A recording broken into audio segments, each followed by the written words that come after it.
Hello, my loves. Welcome to the Purpose Show podcast. I kind of feel like this is the perfect time to do this episode. If you're watching the video, I'm like fresh from the gym. I did like a Korean collagen mask before I went. So I'm like super shiny. It's not sweat, it's skincare, but probably mixed in with some sweat. So I'm gonna wash it off when I'm done. But I just was feeling this episode. I was kind of outlining it when I was on the treadmill and just feeling it. So we're going to get into it. This is much requested. And before we get into this, I need to state the obvious. I am not a doctor. This is not medical advice. I am just a woman that has had PCOS her entire adult life. I got diagnosed when I was 17 years old. I am 37 now. And so there's been quite a journey. I have worked with a lot of different doctors. I have worked with a lot of different doctors in terms of like Western medicine and homeopathic routes. Like I've just gone all different directions with this and done a lot of self-study and research. And I just want to share what I have found and what's worked for me, and kind of get into like the mindset of it as well, because like I always say, you're not going to be able to change something for real if you do not work on the subconscious programming and like work on yourself at an identity level. So we're going to get into that a little bit, but I am really going to get into the nitty gritty. And I feel like I so rarely do that, especially with physical health. So if you are somebody that maybe struggles with like disordered eating or have a diagnosed eating disorder or anything like that, I'm just going to issue a trigger warning along with this disclaimer because I am going to be speaking very freely about how I how I have learned to be with my body when it comes to food, and kind of like the boundaries I have with myself or like the rules I have with myself, which are not really rules. I hate that word, but you know what I mean. And so if that's touchy for you or you're healing in a way and it doesn't feel like this will resonate right now, go ahead and skip ahead and just do your own independent research on losing weight with PCOS because there is a lot of information out there. My goal with this episode is to really gather all of it in one place, and share with you like everything I've learned over the past 20 years. And then also like this past 12 months has been like really, really huge for me with PCOS and endometriosis and losing weight, specifically around the belly area and just that stubborn weight that comes from a hormonal imbalance for women. And then also like merging that with, like I said, kind of like the nitty gritty practical details of what works for me. So let's begin with just a little bit of a brief overview. My weight journey has been interesting and kind of really just, I feel like, in line with most women that have PCOS or something similar. So I was an athlete in my whole life. And in high school, I stopped playing sports in my junior year. And I just immediately felt like something was off. I wasn't really moving. I wasn't running around and playing anymore because I was no longer like a kid. And then I wasn't playing ball anymore either. And I was like, I got a job, like I was working. I would be sitting in class all day. I would be driving a lot of the time. And then I was on my feet at work because I worked at Subway. But it just, I could feel a shift. And so right around that time, I was about 17 years old and I had had my period for a few years, but I just really noticed a shift when I stopped being physically active. The other thing for me is that I really enjoyed playing softball. I played my whole life. My dad was my coach. And while that kind of like brought annoying issues into the sport for me, it also was like a huge gift and something that I did enjoy for the most part. And that brought a lot of joy. That brought a lot of enjoyable movement. And now, like knowing what I know about like feeling good and play and just the energy of enjoying something, specifically when it comes to movement and it comes to your body and exercise, rather than just pushing yourself, like that is very huge for PCOS. And so I didn't know that I had it at that time, but that shift in my life and in my activity level really started to make all the PCOS symptoms flare up. So I got pretty bad off. My mom took me to a specialist, and I remember we went to San Diego to see him, and he did diagnose me and then recommended that I get on the pill, which is usually what will happen. A lot of the time, unfortunately, doctors will be very dismissive of you like self-diagnosing. A lot of women that are, not 17, a bit older, will do some research and kind of self-diagnose themselves online because the symptoms are like very clear for PCOS. And so they'll go to their doctor and they'll express like their concerns. And like I said, it's really unfortunate, but a lot of the time doctors will just be very dismissive, and kind of be like, no, like you're fine. This is all normal. Or recommend that you go on the birth control pill if you're not already, to like balance out everything. And that's a fine choice if it feels good for you, of course, but there's so much research and so many women having experiences where they feel very dismissed by the medical system, by doctors, both male and female doctors, but especially male doctors. And the pill is really just masking your symptoms. It's not getting to the root of it. And so that was my experience. I actually don't remember. I don't think I went on the pill. I think my mom didn't really want me to. But I don't remember. Maybe I did. Uh, and so I just remember like suffering, struggling, having these awful periods, and I started gaining some weight. Then I kind of just like landed at a certain weight. I wasn't like super heavy or anything for my height and my body type, but I definitely felt a difference in my body. I lost like that tonedness. I started like not feeling as energized, and I just like started feeling really shitty. And then I became a mom and everything just got worse. I am very grateful that I was able to very easily get pregnant, because infertility is a huge thing with PCOS. That was not my experience. That, and then a couple of other things like the really extreme hair growth and facial hair growth seem to be the only like symptoms that I don't struggle with. So I'm super grateful. But other than that, like it was awful. And once I did have kids, it just got so much worse. And I would feel like pregnancy was really hard for me, but it was a relief from the PCOS. It felt like, and so I would like prefer that and actually like look forward to the break. And my periods were just like, they just felt fatal. Like they were so bad. So it was just really hard. So taking that, and then also like I do believe I have endometriosis. I have not been diagnosed with that, but I have like all the symptoms, and endometriosis is like PCOS's bitchy cousin. Like they go together often. And then I had a lot of like body dysmorphia, because I would feel like I gained weight so easily, and I would go through these kind of up and downs with my weight, and it just felt really out of control. I went through all the traditional things, especially as like a young mom, like my body was changing, and I also had this PCOS thing, but there wasn't a lot of research about it at that time. So I didn't know what to do, and I didn't understand it at all like I do now. I had no clue what was going on. And I didn't know how to create balance in my body. And I really didn't want to be on the birth control pill and mess with my hormones in that way, that's just how I see it, of course, but that's how I see it. And I do remember there was a time where I did go on the pill in between having my kids, and it made me so sick I couldn't stay on it. I'm imagining that I didn't do it when I was 17, because I feel like I would remember like getting really sick from that. I've always been touchy with like hormonal birth control options. It makes me really sick. But anyway, I developed disordered eating. I would like binge and just like try to like make myself happy and get that dopamine hit from food, which I've talked about so many times on the show before.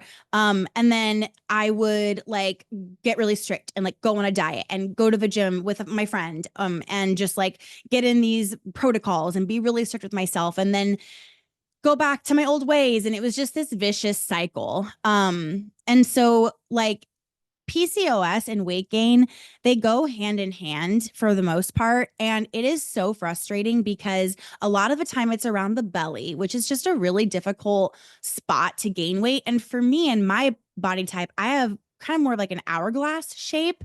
And my tummy is just not typically where I would hold weight. I'm like a hips and thighs girl. And I'm chesty, like I've got ass, like I've got it all. But my stomach was always like, my waist was always smaller. My stomach was always pretty flat. I didn't really start gaining the belly weight until like in my 30s. And I noticed it, like, especially over the last few years. So in 2022, I've shared before that I went through some really big changes and had a couple of very traumatic events happen within about 2 months of each other, including a sexual assault that was really violent and extremely jarring, and some like personal relationship stuff with like a circle of women that I was around a lot. And it was just like really bad, really traumatizing. I just felt so lost. I felt dropped. I felt hurt. I was struggling, and I had like actual trauma in my body from the assault, and it was just like really bad. And so from there, what I believe happened is my cortisol spiked so much, like my stress was so bad that my body literally just started like packing on weight, and I started gaining weight in my tummy for the first time, like heavily in my tummy. Um and it was such I noticed it so much. It was just a very stark difference. My body felt different. I was holding the weight different. I could feel it. Like I didn't know how to like carry myself or like dress, because this just wasn't like how I normally felt. It was really hard. And then it just was like so rapid. I rapidly gained like 50 pounds.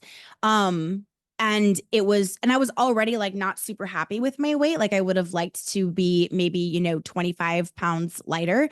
So now like I was over 250 pounds, which for my height and my body type is extremely unhealthy, and the heaviest I'd ever been by far, including when I was like 9 months pregnant with my 11-pound baby. Like I just felt so out of place. And then not just that, but like I was puffy, like I was swollen. You can see if you go back, because I'm never going to shy away from content. Like I'm always going to show up and do my job no matter what is going on with my body and my weight fluctuations and stuff. But you can see if you go back to like older content from 2022, I'm so inflamed. So finally, I got to the point where I was just like, I've shared about this before. This is when I started my becoming her journey. And I realized that if I wanted to become a new version of myself, I needed to understand the version of myself that I was in that at that time. And so I went and I worked with a doctor, and I got blood work done. I got this really, oh my God, it was so expensive because, entrepreneur insurance doesn't really help much. And I went and did this whole thing, and I just was like investing in that and figured it out. And my inflammation was so high. The doctor let me know like all of the risks that come with that.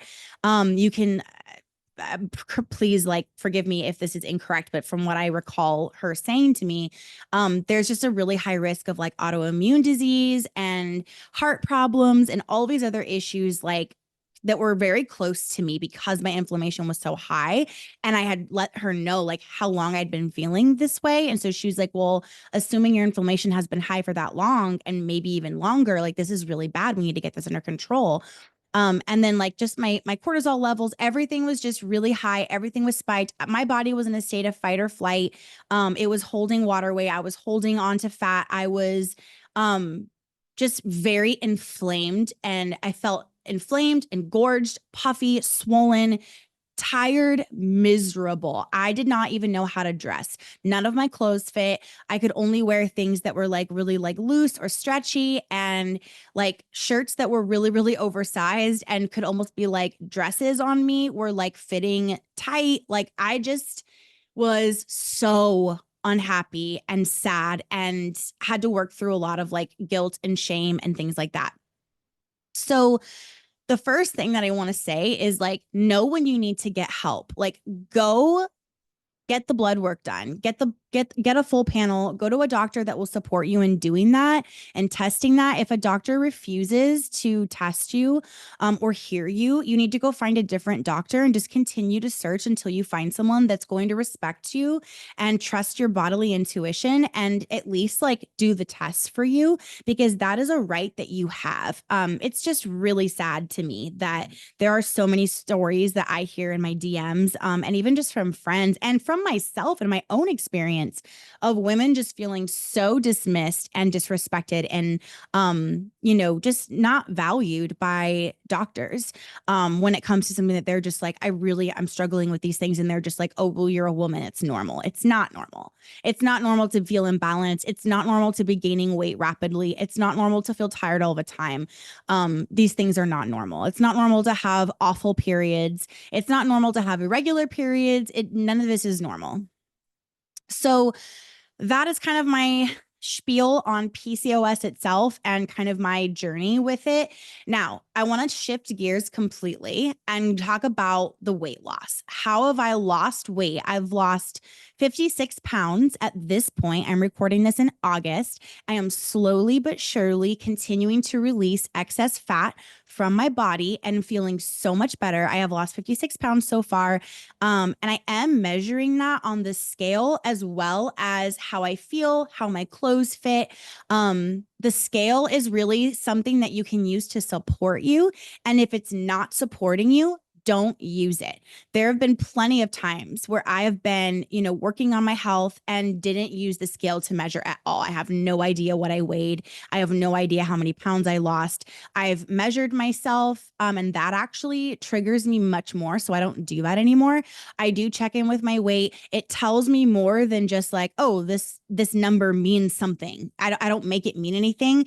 It helps me gauge, like, is this water weight? How am I feeling? I notice how my weight fluctuates at different times of my cycle, but I've been able to do so much inner work and use EFT to free myself from body dysmorphia. I really don't feel like I have it at all anymore. I feel so confident. So stepping on the scale and checking in is something I'm very much able to do in a healthy way. And I'm just very detached from the number. It doesn't make me have a good or bad day. It literally doesn't mean anything about me anymore. And so if you can't have that healthy relationship with it, don't check in that way. Just check in with how you feel in your body, how you feel when you get dressed, how you feel when you're moving, at the gym or whatever. There's plenty of other ways to check in, but that is what works for me right now. So how have I lost this weight and been able to keep it off? First of all, I'm going to get into like how to treat your PCOS naturally and balance your hormones. I'm going to share everything I learned. But I also just I want to get into mindset first. Actually, you know what? No, fuck that. Let's switch this. Let's get into treating PCOS naturally. I feel like that's a better segue. Then we'll get into the weight loss, the mindset, and the activities and the practices. Okay. So, all right, switching gears. How to naturally treat your PCOS and balance your hormones. There are 9 things that I want to cover. I'll keep it super brief and allow you to do your own research and talk to your doctor, figure it out for yourself, whatever floats your boat. But these are the things that all of my research, all of the work I've done with different doctors, different types of doctors, some more homeopathic, some more just straight Western medicine, but giving me a voice and testing me and working with me. But this is a culmination of everything that I've learned. Number 1, balanced blood sugar. There is so much that goes into this. You need to make sure that you are it's almost like there's similarities with diabetes. You need to be really making sure you are eating and checking and keeping your blood sugar balanced. So literally just go research how to make sure your blood sugar is balanced and figure it out for yourself, because it is a game changer. That is what's going to keep you balanced and stable and feeling good all day, every day. So because insulin resistance is an issue for so many women with PCOS, that's why the balanced blood sugar is so essential. So the main things that you need to know, and again, do your own research, is eating a really balanced diet. So balancing protein, carbs, healthy fats, and then like eating regularly. So don't skip meals. If you skip meals, it's going to lead to blood sugar dips and cravings later, and it's going to mess with your blood sugar levels. So balancing your snacks and like making sure that you're balancing all the like protein, like I said, protein, carbs, healthy fats, and then just not skipping, like keep yourself full. What I basically do is just graze. Like this morning, I had a meat stick for breakfast. Like I realized that's not a very breakfasty food, but I was running a little late and I had a really high protein meat stick on my way to take my youngest to school. And then I went to the gym and I had my lemon water. And then I had a protein bar in the car ready to go for when I got out of the gym. So I ate then. And then I will, after this, I'm going to, make a really big protein packed snack and then take a shower and do my day. So I'm just kind of grazing and snacking throughout the day. I keep snacks like in my car, in my bag, all around the house. Like I keep at my desk, like I just am always having protein available to me. And then also like staying hydrated for your blood sugar. Exercise is really good for your blood sugar. And then like a huge thing is omega-3 fatty acids and stress management. So really like watching your stress, watching those cortisol levels, knowing deep breathing exercises, utilizing EFT to like calm yourself down, doing things like legs up the wall to really lower your cortisol and bring yourself back to a state of peace. Like you need to stop stressing out. Number one, okay? Balanced blood sugar. Number two, add a source of protein, fat, and fiber, like that balanced meal all the time. Protein, fat, fiber, protein, fat, fiber. How can you get that into like everything all the time? And I actually have a water hack that I'm going to share with you in a little bit that will help you with like your daily fiber, okay? Number three, fill up your plate with plants. So like, yes, have meat. If you're a meat eater, that's fine. Like lots of protein, that's great. But you need to like load up with plants. This is something that I'm always working on. It's just not like natural for me. I don't love like eating leaves and plants. I like fruit, but like eating plants is tough for me. So I'm really working on, whether I'm at home or going to a restaurant, like loading my plate with plants and then putting like the protein in there as well. So kind of shifting what your plate looks like when you load it up. Number four, really limit sugar, caffeine, and high glycemic carbs. So alcohol, processed sugar, and caffeine. This is the main reason that I switched to matcha. I will have coffee sometimes, especially like I make protein coffee lattes sometimes. And I have like a PDF for you guys of that and what that looks like and recipes and stuff that I'll share in this episode. But and actually, before I forget, you can just go to alliecasazza.com/TPS for the Purpose Show links. So alliecasazza.com/TPS links. Anyway, the caffeine is going to spike your cortisol. So it's going to increase the stress hormone just because it's caffeine and a certain type of caffeine. The caffeine in matcha is a totally different ballgame. And again, you can do your own research with that. But matcha is so much better for you. I highly recommend you consider switching it. If you need help making your matcha taste better, do some research on that. But my favorite thing is just almond milk, matcha, and then I sweeten it with maple syrup, like a really good quality grade maple syrup. And it's yummy. You can add some vanilla extracts. You can add like almond extract. You can kind of play around with the recipes, but it's good iced. It's good hot. And it just takes a little practice to get it the way you want it to really switch to having matcha instead of coffee.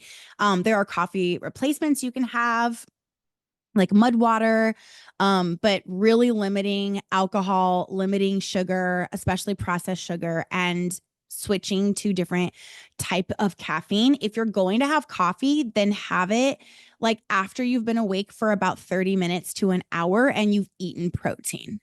That's when coffee is like going to be okay for PCOS girlies. Okay. Number five, supplements. I am going to put a list of PCOS supplements at that URL I gave you guys, the TPS links. I'm gonna give you that in there. But there are things like Ovasitol, I'm totally spacing out on the one that starts with a B, but there's so much that I take that naturally curbs my appetite and boosts my metabolism and absolutely helps with the weight loss. Oh, berberine, I believe is what it is. I'm going to link everything. I have everything saved in Amazon. Like these are the high quality ones that my doctor told me are really good and don't have like a bunch of added shit and are really good for you. So I will link to all of those. But if you have PCOS, you really need to be taking supplements. It is just not enough for you to just be eating food and being busy and going throughout the day and not supplementing smartly. There are so many things that are affordable and really easy to take that you can put in like your supplement lineup. I just leave all mine out on the counter because out of sight, out of mind. And I'm taking all these things like iron and I'm just supporting myself. There are some natural things that I like, more natural things that I take, and there are some that are more like not that they're not natural, but they're just more like, okay, like ovasitol feels different than like having bee pollen. You know what I mean? So there's kind of a blend of things that I do, and it is a lot, but some of it I put in a smoothie for lunch or like a snack. And then other things are like actual like supplements that I'm taking, like a pill. So I'll link to all of that at that alexstrasza.com/TPS links link for you guys. Number 6, strength training and low impact movement. Strength training is so good for PCOS. As long as you are not overwhelming your body with heavy weights, if you are doing like light weights strength training, it is so good for PCOS, so good for your body. You will tone up so easy, you will lose fat. And then low impact movement. So this is like avoiding things that are like hit style workouts. So like heart pumping, cortisol spiking workouts, you like CrossFit, and where you're just like really sweating and you're doing burpees and jump squats and all these things, like no, low impact. So yoga, Pilates, walking, Stairmaster. My go-to routine right now is I go into the gym. If I'm just being like mindless and I want to like work on my phone or listen to an audiobook while I work out, my go-to is 20 minutes on the treadmill, and I put it at a 4 incline on 2.5 speed. And then I do 20-minute Pilates mat workout. And then I will sometimes get 10 minutes on the Stairmaster at the end. I do that only a few times a week. The other days I'm done after my mat Pilates. You can go on ChatGPT and ask for a 20-minute mat Pilates workout. You don't need to pay for anything. You don't need to think about it. You don't need to understand Pilates. You can go online and search. You can go follow our YouTube video. You can join the Robin Long's Pilates Sisterhood is great. I've been a member of them for many years. I love their workouts. Like there are so many options, but you want to opt for low impact movement. So this is just like a lot of walking, a lot of things that are like very soft on the body and soft on your hormones. Number 7, to lower your cortisol, you need to prioritize really high quality sleep. So high quality, like, let me tell you, like I have invested in my freaking sleep at this point. Okay. If you're watching the video, you can see behind me, there are, I think you can see it. Yeah. These lights here, that are by my bed. These are remote. They're like wireless remote controlled lights. I got them on Amazon. So they're in my storefront, and I'll link to that as for you guys as well at that link.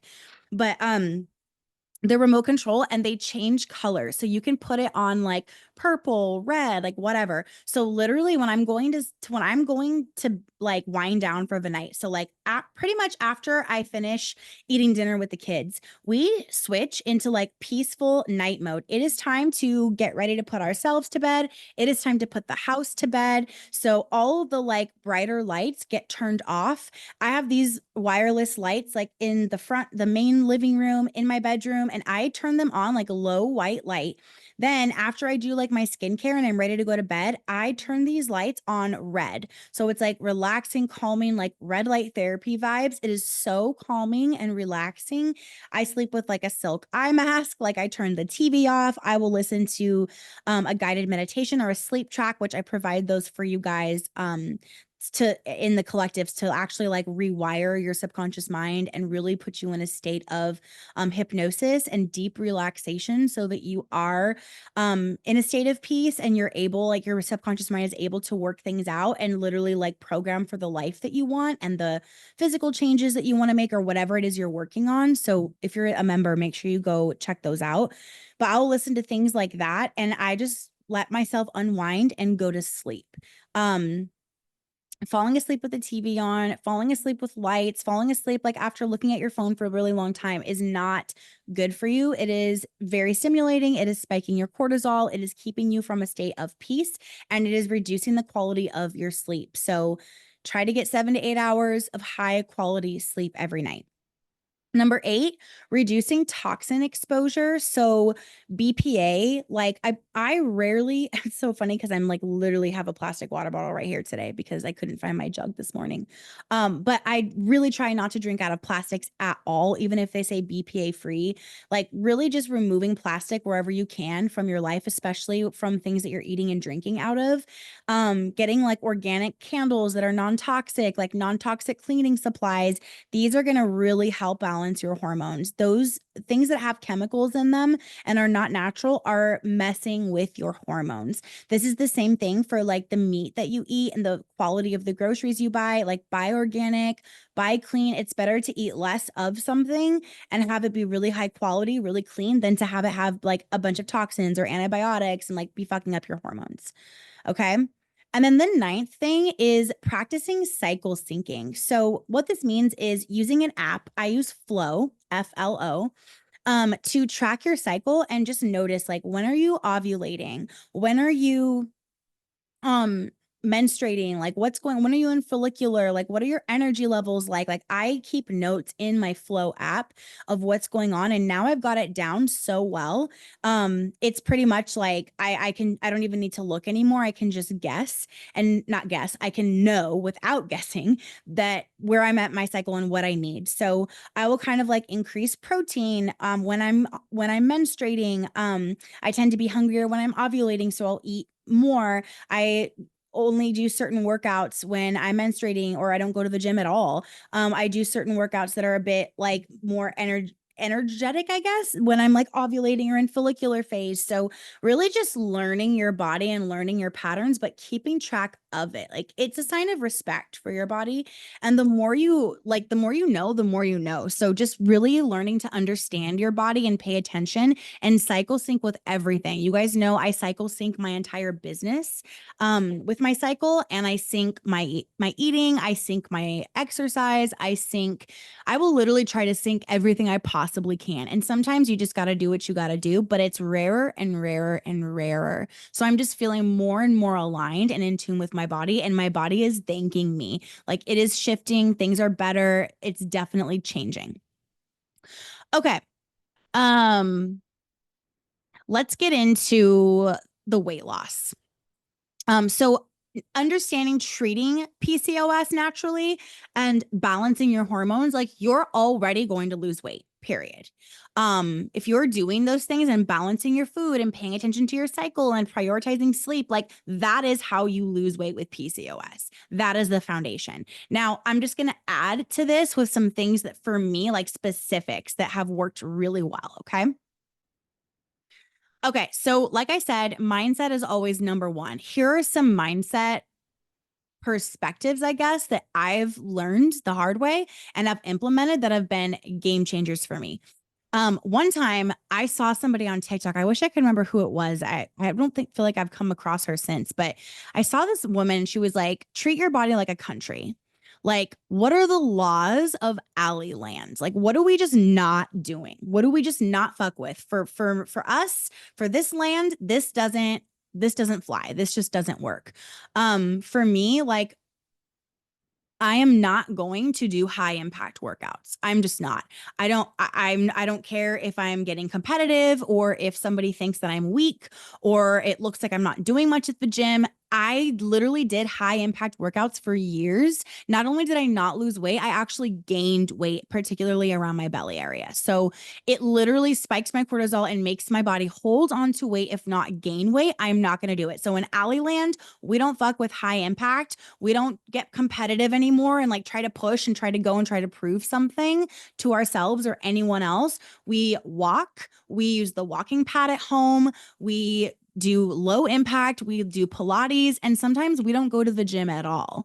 That's fine. The reason I truly, truly, the reason I go to the gym is because I love going and decompressing and getting those endorphins going before the start of my day. But there are plenty of days where I don't go because I have like too much to do or whatever. And I want to make sure that I'm not stressing myself out and rushing. So instead, I'll stay home, I'll do my morning ritual, and then I get into the workday, and that's fine. You do not need to go to the gym to lose weight with PCOS. You do not. So I'm only saying this information because if you are going to become a gym girly or you are a gym girl, like that is what you need to be doing at the gym. Okay. Low impact. So what are the rules for your country? If you're treating your body like a country, what are the laws? Another one for me is like, I do not fuck with straight whole milk. I am so allergic. I got a DNA test done, like where you actually test your DNA and give you like a full report of it. And I'm one of like the rare 1% that's actually fully like lactose intolerant. So I really shouldn't be having it. It causes inflammation for me. So I'm very choosy with dairy, period, but I definitely can't handle like regular milk and anything. So I get milk, almond milk. I stay away from oat milk because those oat also is an inflammatory food. So it's almonds for me. And I get the one that's really clean with like no additives or gums or anything like that. So what are like for you, what are your laws? Like for another one for me is if I'm at a party, um, I'm not pressured to eat what is out. I'm going to eat before I get there. And if I want to have something there and I really want to enjoy it, that's fine. But I want to choose foods that feel good to have eaten. They don't feel good to eat. Because that's not enough. That's not enough for me and my standards of Allie Land. They feel good after I ate them. And sometimes there's exceptions for that, and that's fine. But I'm very choosy with what those are. So I'm vibrating at a higher level, and I'm not fucking around with food that's not going to make me feel good. And that's not good for me. So in Allie Land, we've moved beyond like, oh, well, it tastes good. And we've moved into it feels good to have eaten. And sometimes there are exceptions. And I can just intuitively feel when it's an exception and when that's going to be okay and when it's actually going to feel good. So you have to know that for yourself. Okay. So treat your body like a country. That's like my favorite mental hack so far. And really like living at a higher standard. I treat myself like a higher standard. I like learned so much through like my journey over the last few years and like dating and really treating myself like a high value woman. We are all high value women, but it's just that some of us don't treat ourselves as such. So really learning how to like raise my standards of who I'm around and who I allow to like take my energy and spend time with me. And then shifting that to food, like how can I live at a higher standard with my food?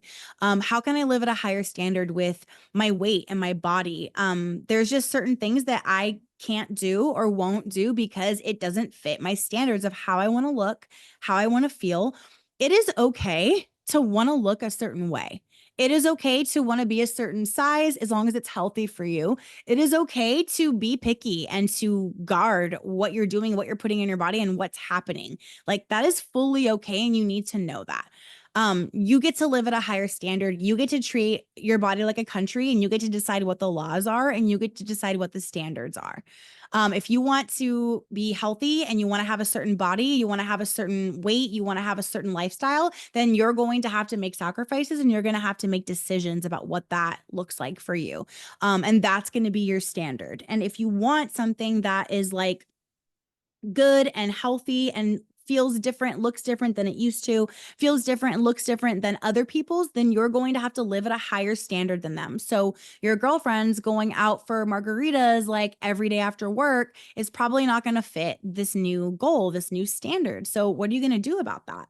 How are you going to shift? How are you going to adjust? How are you going to treat your body? Are you going to just stay in the old patterns and like that's your standard? Or are you going to go ahead and elevate to the new standard? Like you have to make that decision. Um, I think also like this is where the becoming her method really comes in. And like this was a huge part of my journey. Like my becoming her journey really started from the physical because I was very much like, yes, I want to change my life. I want to manifest certain things. I want to like shift my business. I was really struggling with my old niche and my old content and wanting to like find like what my new thing was going to be. I could feel it, but I didn't know what it was and all of that. But I was mostly just so unhappy with my physical self. I was so unhealthy. I felt miserable. I felt huge and puffy and miserable.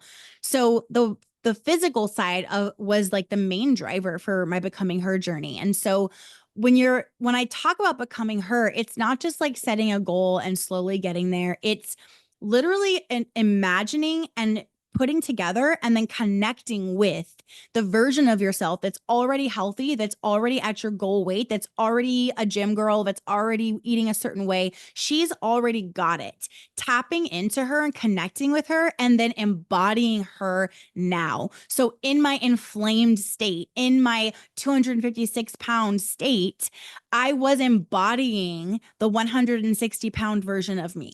I was embodying that version of me and I was living like her. I was tapping into her. I was using her as a baseline for my decisions of whether or not like I was going to, have a drink that night or if I was going to go out to dinner. And if I did, what was I going to get? Like I was tapping into her and embodying this true version of me versus following a bunch of rules versus treating myself like I'm limiting everything. Like it was such a game changer and it makes such a difference in identity shifting. I became her now and the weight fell the fuck off. That's what I'm saying. Like if you guys are not familiar with my method, you need to go and you need to get the opt-in. There's a whole, I'll link to it in that link I told you about, my website /TPS links. I'll link to it. There's a whole masterclass on explaining the method, how it works. There's a daily ritual that takes like 25 minutes a day. Everything is laid out for you. I've got you. Like, this is what I do, and this is why I do it. It's huge. Okay. And then the other thing with mindset, and this is the last thing, is you need to have support. This can be your man, your partner, a bestie. It can be from a person you know in real life, but it can also be, and this is like, I think the most freeing news of all for those who struggle with like maybe just not having a true circle around them in person. Your partner and your support can also be someone you don't know in real life. Find people online who are posting their workouts, who are posting their like cute gym outfits, who are posting their morning routine, who are posting motivational content, who are walking the walk. Get and stay inspired by filling your feed with them and engaging with their content. Comment on their stuff and encourage them. And then like take in their content and just remind yourself that there are people living at a higher standard and now you are too. And keep yourself accountable. Engage with their content and visualize yourself as this kind of person. Visualize being friends with them and like, this is the kind of people that I hang out with now. This is the kind of people I vibe with now. This is who I am now. So of course, like I'm going to keep taking that in. I'm going to keep staying inspired. I'm going to keep watching this content because it doesn't serve me to just scroll mindlessly through whatever while I have my arm elbow deep in Doritos. Okay. Um, Also, you can find supportive audio like podcasts about health and wellness, anything that's just shifting your internal environment to a higher state of being. It doesn't even need to be about health and wellness. You can listen to this show. You can listen to anything that's like calling you up to a higher level. You're shifting your internal environment, and that is always going to lead to real lasting change. If you're in Becoming Her Collective, get yourself an accountability buddy. Post in the community that you want to connect and you want to keep each other accountable and text each other for workouts and stuff and like switch numbers and do that. There are women getting accountability for like so many things. So go in there and do that. Okay, this episode is getting pretty lengthy, so we're going to stop it here. Part 2, I'm going to talk to you about like exactly what to eat to lose weight with PCOS. And even if you don't have PCOS, this is like a major way to lose weight. How to start the day off. We're going to talk about the calorie deficit thing. We're going to talk about more rules and laws that I have for Allie Land that you can borrow for yourself. We're going to talk about a couple of like just daily tips. Like we're going to make a shorter episode that is just like, here's all the like daily tips, daily laws, daily like step-by-step practical stuff in part 2. All right. I love you guys. Go to alliecasasa.com/TPS links. And I will just make this massive resource list of everything that I mentioned on the show. Love you guys.